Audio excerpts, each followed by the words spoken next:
Este seminário é sobre tecido cartilaginoso, uma forma especializada de tecido conjuntivo e que apresenta consistência rígida. Suas funções são suporte de tecidos moles, revestimento de superfícies articulares e participação na formação e crescimento dos ossos longos. É um tecido desprovido de vasos sanguíneos, vasos linfáticos e nervos, e as funções associadas a tais estruturas são desempenhadas pelo pericôndrio. A matriz possui cavidades denominadas lacunas, onde estão localizados os condrócitos. A matriz é constituída por colágeno ou colágeno mais elastina, em associação com macromoléculas que conferem a rigidez característica do tecido. Quanto aos tipos de cartilagem, começaremos com a cartilagem hialina, que é o tipo mais frequente encontrado no corpo humano. A fresco ela é branco-azulada e translúcida. No adulto é encontrada nas fossas nasais, traqueias e brônquios, na extremidade ventral das costelas e na superfície articulares dos ossos longos. Entre a diáfise e epífise dos ossos longos, observa-se o disco epifisário de cartilagem hialina, que é responsável pelo crescimento do osso em extensão. Na imagem é possível ver a cartilagem hialina em roxo e na periferia em rosa o pericôndrio, que envolve todas as cartilagens hialinas, exceto as cartilagens articulares. Além de ser uma fonte de novos condrócitos, o pericôndrio é responsável pela nutrição, oxigenação e eliminação dos refúgios metabólicos da cartilagem. As células do pericôndrio são semelhantes aos fibroblastos, mas aquelas mais próximas à cartilagem podem multiplicar-se formando condrócitos. Assim, elas funcionam como condroblastos. A matriz celular do tecido cartilaginoso hialina é composta por fibras de colágeno, predominantemente do tipo 2, monômeros de proteoglicanos, principalmente o agrecan, que liga os condrócitos ao ácido hialurônico, e a condronectina, que liga os glicosaminoglicanos e as fibras de colágeno do tipo 2, e colabora na aderência dos condrócitos à matriz. Além de todos os componentes apresentados na cartilagem hialina, a cartilagem elástica possui uma rede de fibras elásticas ramificadas, e a cartilagem fibrosa possui colágeno do tipo 1. A matriz apresenta uma divisão em duas áreas evidentes. A matriz territorial caracteriza-se pela basofilia e por circundar os condrócitos. Já a interterritorial é menos corada e está entre os grupos isógenos.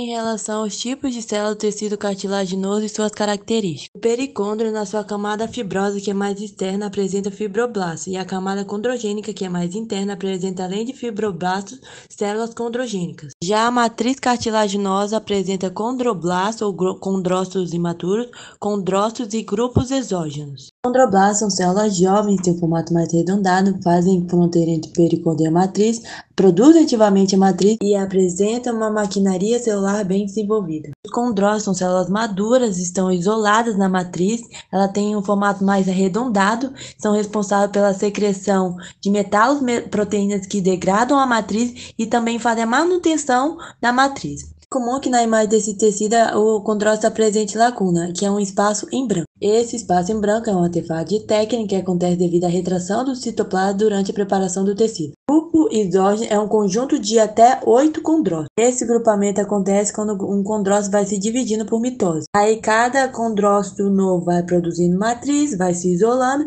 e assim se forma um condrócito isolado na matriz.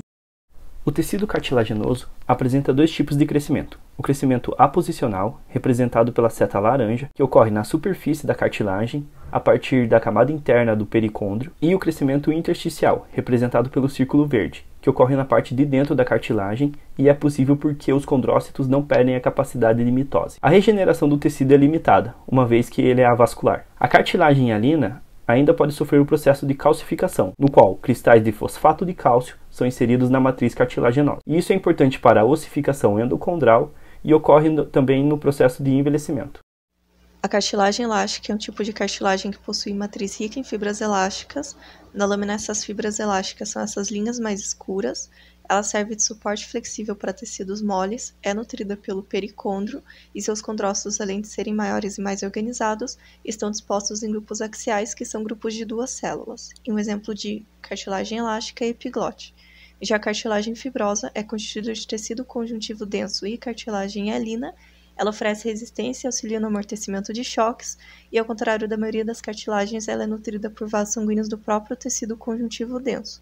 Um exemplo de cartilagem fibrosa são os discos intervertebrais.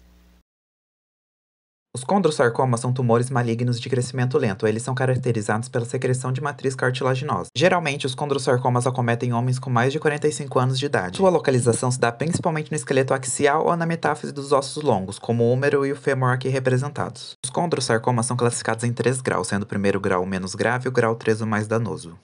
Essa patologia é composta principalmente por cartilagem hialina e essa cartilagem infiltra a cavidade da medula óssea e circunda as trabéculas ósseas existentes. Os aspectos histológicos mais comuns de se visualizar nas lâminas são a hipersolaridade, o engolfamento do osso hospedeiro, a alteração da matriz mucoide e alguns achados histológicos. Na lâmina da esquerda, por exemplo, temos uma lâmina de tecido normal feita por descalcificação, ou seja, vemos a parte orgânica do tecido. Já na esquerda está representado um tecido patogênico, nela visualizamos a massa tecidual de um condrosarcoma infiltrando os espaços intertrabeculares da medula óssea. Essa fotomicografia é o aspecto histológico do condrosarcoma possível de se visualizar a elevada proliferação de condrócitos com alta produção de matriz hialina. Já na F, vemos uma área de maior celularidade e essa alta celularidade é importantíssima para diferenciar o condrosarcoma de um encondroma, que é um tumor benigno. Além disso, verificamos um pleomorfismo nuclear bem evidente em que as células estão assumindo um aspecto mais fusiforme e se proliferam em folhetos. E por fim, na lâmina da esquerda, vemos um condrosarcoma em menor aumento, onde é possível visualizar perfeitamente o tumor engolfando o osso pré-existente. Já na lâmina da direita, vemos novamente as células neoplásicas com uma atipia acentuada. Então, gente, nós queríamos convidar todos a conhecerem o perfil tecido_cartilaginoso no Instagram. Lá vocês encontrarão conteúdo sobre curiosidades, dúvidas frequentes, mitos e verdades e diversos posts de humor acerca do assunto tecido cartilaginoso. Lá também será um canal para tirar eventuais dúvidas e esclarecer os assuntos abordados nessa apresentação. Agradecemos a atenção de todos e os aguardamos lá no perfil.